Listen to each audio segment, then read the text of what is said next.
The dusk was deep when at length they set out, creeping over the westward rim of the dell and fading like ghosts into the broken country on the borders of the road. The moon was now 3 nights from the full, but it did not climb over the mountains until nearly midnight, and the early night was very dark. A single red light burnt high up in the towers of the Teeth, but otherwise no sign could be seen or heard of the sleepless watch on the Morannon. For many miles the red eye seemed to stare at them as they fled, stumbling through a barren stony country. At last, when night was growing old and they were already weary, for they had taken only one short rest, the eye dwindled to a small fiery point and then vanished. They had turned to the dark northern shoulder of the lower mountains and were heading southwards. In a little while Gollum led them down on to the southward road, and after that they went on more quickly, though the danger was greater. Their ears were strained for the sound of hoof or foot on the road ahead, or following them from behind. But the night passed and they heard no sound of walker or rider. The road had been made in a long lost time, and for perhaps 30 miles below the Morannon it had been newly repaired. But as it went south, the wild encroached upon it. The handiwork of men of old could still be seen in its straight shore flight and level course. Now and again it cut its way through hillside slopes, or leapt over a stream upon a wide, shapely arch of enduring masonry. Heather and trees and bracken scrambled down and overhung the banks, or sprawled out over the surface. It dwindled at last to a country cart road, little used. "Smeagol always helps," said Gollum. "He has brought rabbits, nice rabbits. But Master has gone to sleep, and perhaps Sam wants to sleep. Doesn't want rabbits now. Smeagol tries to help, but he can't catch things all in a minute." Sam, however, had no objection to rabbit at all, and said so. At least not to cooked rabbit. All hobbits, of course, can cook, for they begin to learn the art before their letters, which many never reach. "Stew the rabbits?" squealed Gollum in dismay.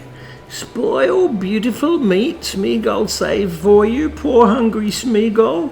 What for? What for, silly hobbit? They are young, they are tender, they are nice. Eat them, eat them." He clawed at the nearest rabbit, already skinned and lying by the fire. "Now, now," said Sam, "each to his own fashion. Our bread chokes you and raw coney chokes me." "Smeagol'll get into real true hot water when this water boils if he don't do as he's asked," growled Sam. "Sam will put his head in it, yes, precious, and I'd make him look for turnips and carrots and taters too if it was the time of the year. I'll bet there's all sorts of good things running wild in this country. I'd give a lot for half a dozen taters." "Smeagol won't go. Oh no, precious, not this time," hissed Gollum. "He's frightened and he's very tired, and this hobbit's not nice at all. Smeagol won't grub for roots and carrotses and taters. What's taters, precious, eh? What's taters?" "Potatoes," said Sam. "The gaffer's delight and rare good ballast for an empty belly. But you won't find any, so you needn't look. But be good, Smeagol, and fetch me the herbs, and I'll think better of you. What's more, if you turn over a new leaf and keep it turned, I'll cook you some taters one of these days, I will. Troyed fish and chips, served by S. Gamgee. You couldn't say no to that." Yes, yes, we could. Spoiling nice fish, scorching it. Give me fish now and keep nasty chips." "Oh, you're hopeless," said Sam. "Go to sleep." Suspicious of an unquenched fire in the distance, Faramir led Unborn and the Rangers to a campsite where they discovered neither man nor orc.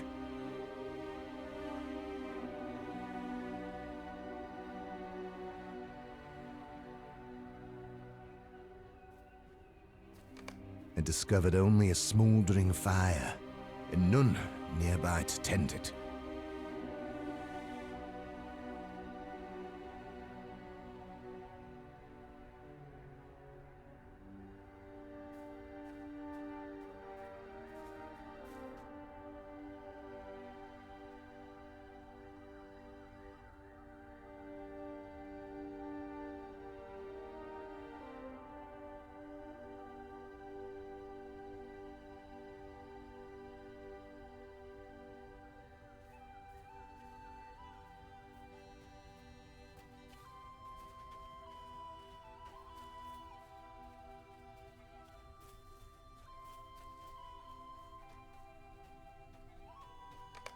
It was then two small creatures leapt from the brush and raised their weapons against us.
I spoke with the halflings for a time, and they asked much about me and my brethren.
Our trap had failed, for the Southrons broke through as arrows flew above us.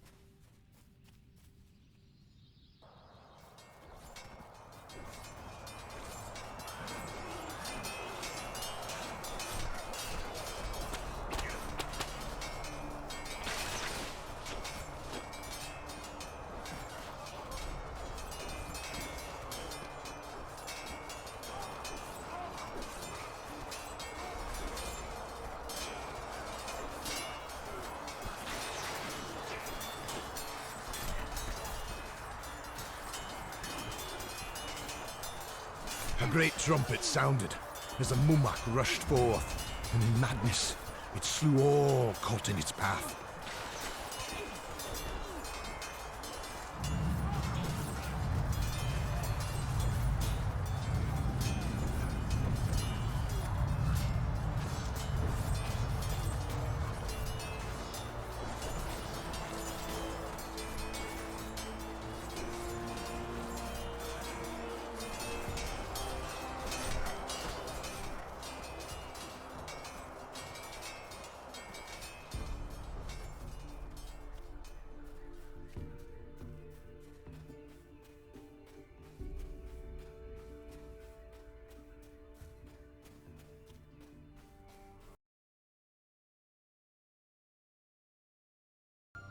Down beneath Henneth Annwn in the Forbidden Pool, Anborn spied the Gangrel creature at last, and called upon his captain and the halflings to decide its fate. The Gangrel creature had come to the Forbidden Pool, too close to Henneth Annwn.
The halfling told of his connection with the creature and offered to lead him to us.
Bound the creature and blinded him with a hood, lest he discover the way to Henneth Annwn. After returning to Henneth Annwn, Faramir called for Anborn to escort the gangrel creature to answer for coming to the Forbidden Pool without permission. At my lord's request, I goaded the gangrel creature forth to answer for his intrusion.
creature away, and he rested, but never did my eyes leave him.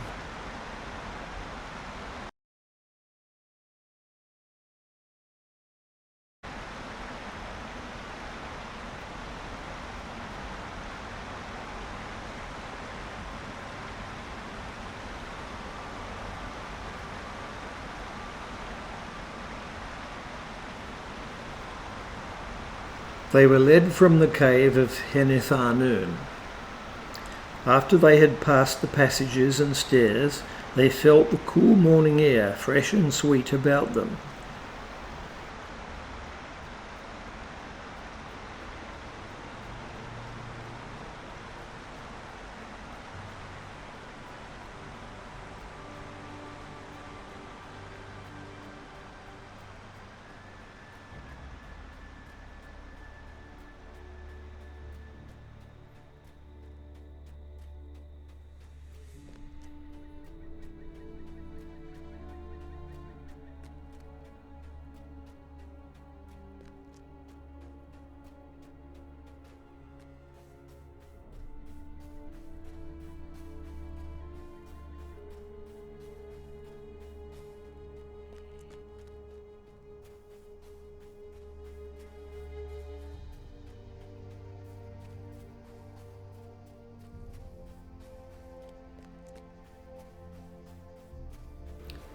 They stood under the boughs of the woods again.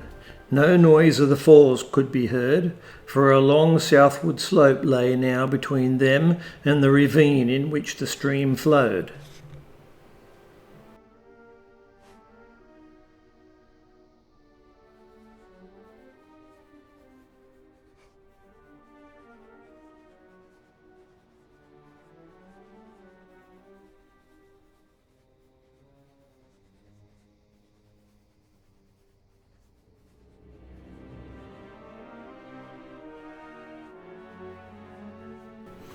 Darkness came early to the silent woods, and before the fall of night they halted, weary.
As the third stage of their day's march drew on and afternoon waned, the forest opened out, and the trees became larger and more scattered. Great flexes of huge girth stood dark and solemn in wide glades, with here and there among them hoary ash trees and giant oaks just putting out their brown-green buds. About them lay long lawns of green grass dappled with celandine and anemones, white and blue, now folded for sleep, and there were across acres populous with the leaves of woodland hyacinths. Standing there for a moment, filled with dread, Frodo became aware that a light was shining. He saw it glowing on Sam's face beside him. Turning towards it, he saw, beyond an arch of boughs, the road to Osgiliath running almost as straight as a stretched ribbon, down into the west. There, far away beyond sad Gondor, now overwhelmed in shade, the sun was sinking, finding at last the hem of the great slow-rolling pall of cloud, and falling in an ominous fire towards the yet unsullied sea. The brief glow fell upon a huge sitting figure, still and solemn as the great stone kings of Argonath. The years had gnawed it, and violent hands had maimed it. Its head was gone, and in its place was set in mockery a round rough-hewn stone, rudely painted by savage hands in the likeness of a grinning face, with one large red eye in the midst of its forehead. Upon its knees and mighty chair, and all about the pedestal, were idle scrawls mixed with the foul symbols that the maggot folk of Mordor used. Suddenly, caught by the level beams, Frodo saw the old king's head. It was lying rolled away by the roadside. "Look, Sam," he cried, startled into speech. "Look, the king has got a crown again." The eyes were hollow and the carven beard was broken, but about the high stern forehead there was a coronal of silver and gold. A trailing plant with flowers like small white stars had bound itself across the brows, as if in reverence for the fallen king, and in the crevices of his stony hair yellow stonecrop gleamed. "They cannot conquer forever," said Frodo. And then suddenly the brief glimpse was gone. The sun dipped and vanished, and as if at the shuttering of a lamp, black night fell. Gollum was tugging at Frodo's cloak and hissing with fear and impatience. "We must go," he said. "We mustn't stand here. Make haste." Reluctantly, Frodo turned his back on the west and followed as his guide led him, out into the darkness of the east. They left the ring of trees and crept along the road towards the mountains. Frodo and Sam were plodding along with heavy hearts, no longer able to care greatly about their peril. Frodo's head was bowed. His burden was dragging him down again. As soon as the great crossroads had been passed, the weight of it, almost forgotten in Ithilien, had begun to grow once more. Now, feeling the way become steep before his feet, he looked wearily up, and then he saw it, even as Gollum had said that he would, the city of the Ringwraiths. He cowered against the stony bank. A long tilted valley, a deep gulf of shadow, ran back far into the mountains. Upon the further side, some way within the valley's arms, high on a rocky seat upon the black knees of the Ephel-Duath, stood the walls and tower of Minas Morgul. All was dark about it, earth and sky, but it was lit with light, not the imprisoned moonlight welling through the marble walls of Minas Ithil long ago, tower of the moon, fair and radiant in the hollow of the hills, paler indeed than the moon ailing in some slow eclipse with the light of it now, wavering and blowing like a noisome exhalation of decay, a corpse light, a light that illuminated nothing. Frodo felt his senses reeling and his mind darkening. Then suddenly, as if some force were at work other than his own will, he began to hurry, tottering forward, his groping hands held out, his head lolling from side to side. Both Sam and Gollum ran after him. Sam caught his master in his arms as he stumbled and almost fell. "Not that way, no, not that way," whispered Gollum, but the breath between his teeth seemed to tear the heavy stillness like a whistle, and he cowered to the ground in terror. Not far from the near bank of the stream there was a gap in the stone wall beside the road. Through this they passed, and Sam saw that they were on a narrow path that gleamed faintly at first, as the main road did, until climbing above the meads of deadly flowers, it faded and went dark, winding its crooked way up into the northern sides of the valley. Along this path the hobbits trudged, side by side, unable to see Gollum in front of them, except when he turned to beckon them on.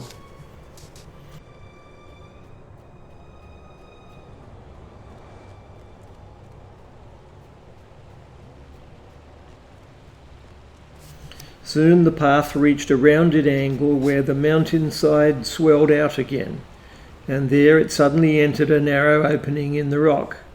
They had come to the first stair that Gollum had spoken of. The darkness was almost complete, and they could see nothing much beyond their hand's stretch, but Gollum's eyes shone pale, several feet above, as he turned back towards them. Careful, he whispered. Steps, lots of steps. Must be careful. Care was certainly needed. Frodo and Sam at first felt easier, having now a wall on either side, but the stairway was almost as steep as a ladder, and as they climbed up and up, they became more and more aware of the long black fall behind them. At length, just as they felt that they could endure no more, they saw Gollum's eyes peering down at them again. We're up, he whispered. First stairs past. Clever hobbits to climb so high. Very clever hobbits. Just a few more little steps and that's all, yes. At length they were once more aware of a wall looming up, and once more a stairway opened before them. Again they halted, and again they began to climb. It was a long and weary ascent, but this stairway did not delve into the mountainside. Here the huge cliff face sloped backwards, and the path, like a snake, wound to and fro across it.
Still on and up the stairway bent and crawled, until at last, with a final flight, short and straight, it climbed out again onto another level.